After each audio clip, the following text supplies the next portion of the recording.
Hello, my name is Brian McMurray. I did my BOM on fox squirrels here in San Antonio, Texas. More specifically, this will be about tail flagging and fox squirrels. Tail flagging is when a squirrel waves its tail above its head. Tail flicking is when a squirrel flicks the end of its tail, usually below its head.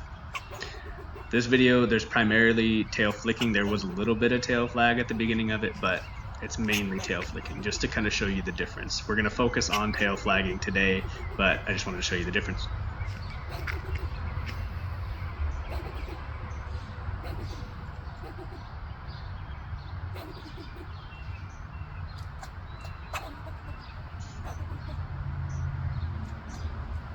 It's a lot of fun to go out and see all these creatures.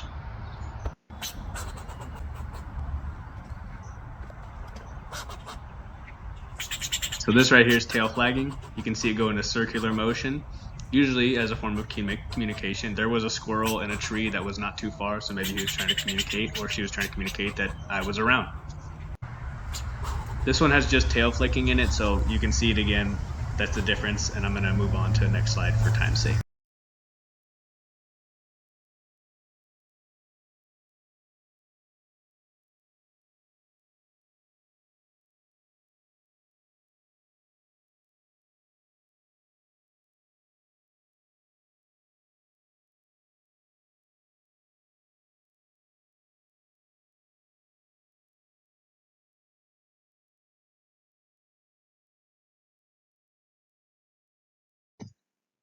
Tail flagging happens when a squirrel may want to communicate to other squirrels due to a possible threat or invasion of territory. Tail flagging can also be seen when squirrels are frustrated. In a study by Michael Delgado at the University of California, Berkeley, squirrels waved their tail around when they could not get into boxes that contain nuts or grain. That's Delgado and Jacobs 2016. The tail flagging with territory is ought at all in 2016. So tail flagging depends on what's going on around a squirrel. My developmental hypothesis would be tail flagging has developed into a mating strategy. In a journal by Richard J. McCloskey and Kenneth C. Shaw, tail flagging was used by males to attract a mate. If a male fox squirrel moved its tail in a circular motion near a female, most of the time that female would go towards that male. Some males, though, they were not successful. It suggests that you have to be good at it. If the female liked the male tail flag, it would move into a male passing over that female, then an identification and kiss, then it would either lead to mating or attempt at mating. That's McCloskey and Shaw, 1977. So depending on how well a male can tail flag, they might get them a mate.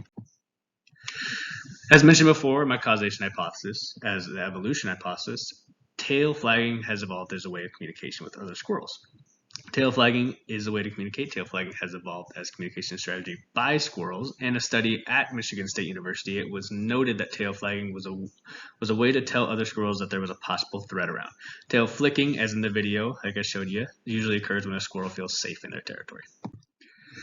In a study by Barbour and Clark involving rattlesnakes and squirrels, my functional hypothesis involving predators, tail flagging, and survival is a defense mechanism against predators.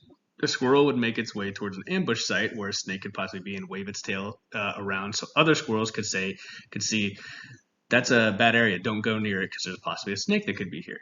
When face to face with a rattlesnake, the squirrel would wave its tail back and forth to let the rattlesnake know that you don't know what my next move is going to be. So it's a defense strategy. And that's Barbour and Clark, and that's 2012. My cog books, I chose sexual selection because a female fox squirrel chooses their mate based on the tail flagging and how big the tail is. This could be looked at as both indirect and direct benefits. Bigger tails could help fend off predators, and it also could mean that it's passed off to an offspring. And those are my references. Thank you for watching, and thank you for an exciting and eventful semester.